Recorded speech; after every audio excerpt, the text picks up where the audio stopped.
I don't ever remember not having a ball in my hand.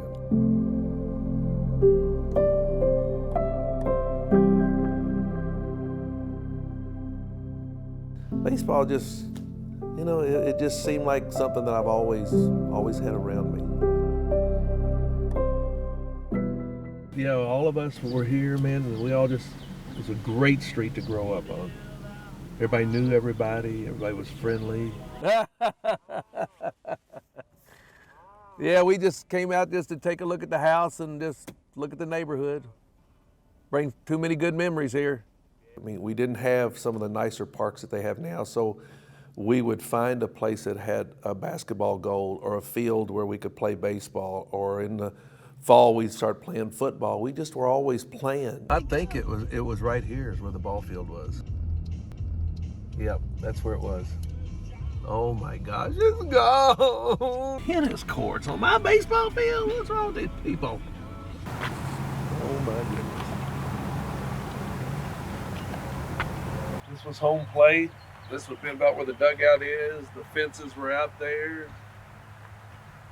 Wow, I played 8 years of Little League right here.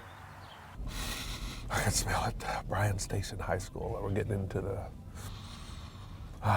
This is the same old baseball field. When I was here, the outfield was the football field. We had a goalpost up there and a goalpost down here. And so I played football too, so I can remember the football stuff that went on here as well as the baseball that went here.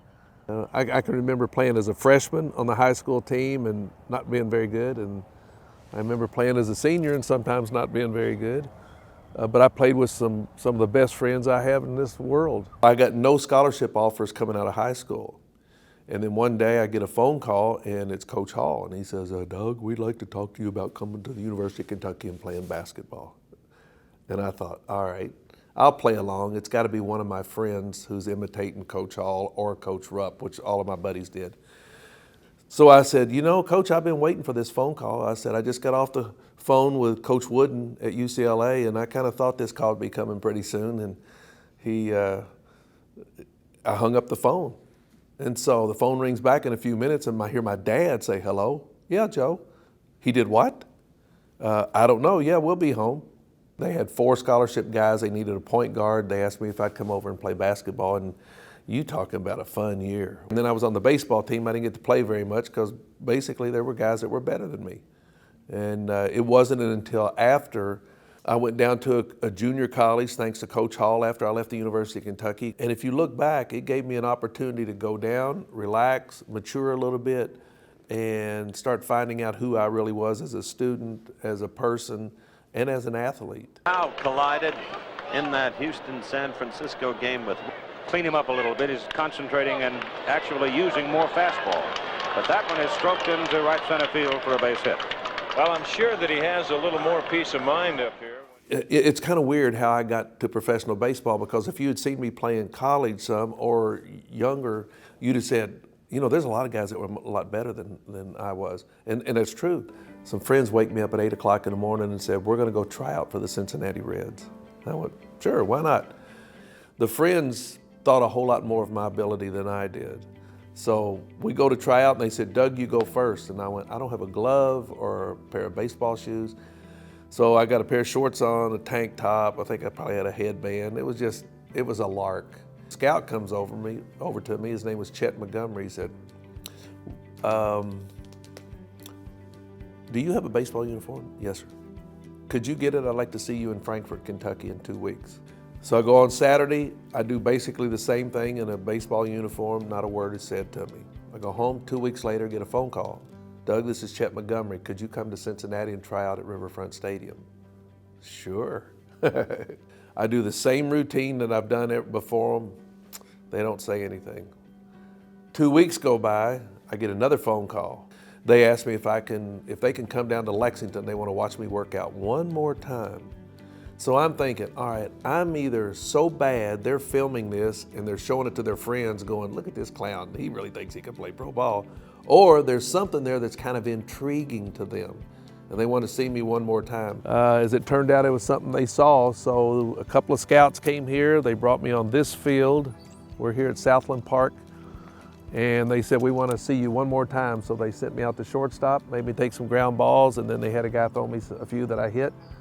And when it was over with, the scout looked me right in the eye and he said, what would it take for you to be a pro ball player? And I said, how about a Coke and a hot dog? And I got a Coke.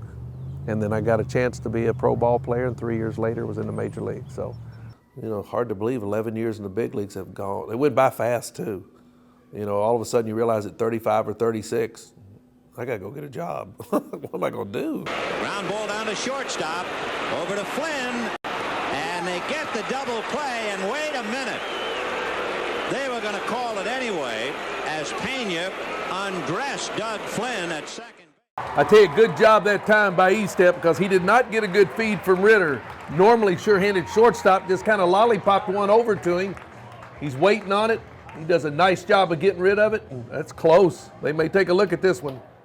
Growing up, I've always, you know, loved everything that went on here at UK. I mean, they're nice enough to let me do the broadcast. I have fun being who I am. I can bring my perspective as a former professional player, also as a college player, and with the COVID stuff going on, it really hurts that you can't get down on the field, because one of the fun parts about broadcasting is to get down on the field and talk to the players and hang around the batting cage. And I try not to be negative at all. I try to be as positive as I can, but also I think there's times where it can be a great teaching moment as well. I tell people from the time I was 8 years old till I was 43, I was playing ball in the summertime. So while everybody was going to the lakes and skiing and partying and everything, I was playing ball. So it's my turn to catch up now. Now while they're all working, I'm going to the lake and I'm going to the golf course, and I'm enjoying growing old not so gracefully. Somebody once told me, said, you know, mine's going to say 1951, and then there's going to be that dash, and then it's going to be whatever happens after that. What's that dash really going to say about your life? The things that have happened to me are not because of me. Why did I make it and somebody else didn't? I just think, you know, God blessed me with putting me in a position that I could do the things that I enjoy doing. I mean, He already knows the desire of your heart, so He knows I like to play ball. I continue to play. I don't take any credit for any of it. I'm just thankful that it's happened. And the least I can do is to try to give back to those who've helped me get there and to others who may want to get there. And so how to be remembered, you know, just he was an okay guy. He was an okay guy. You know, I don't, that would be all right with me. Mm-hmm.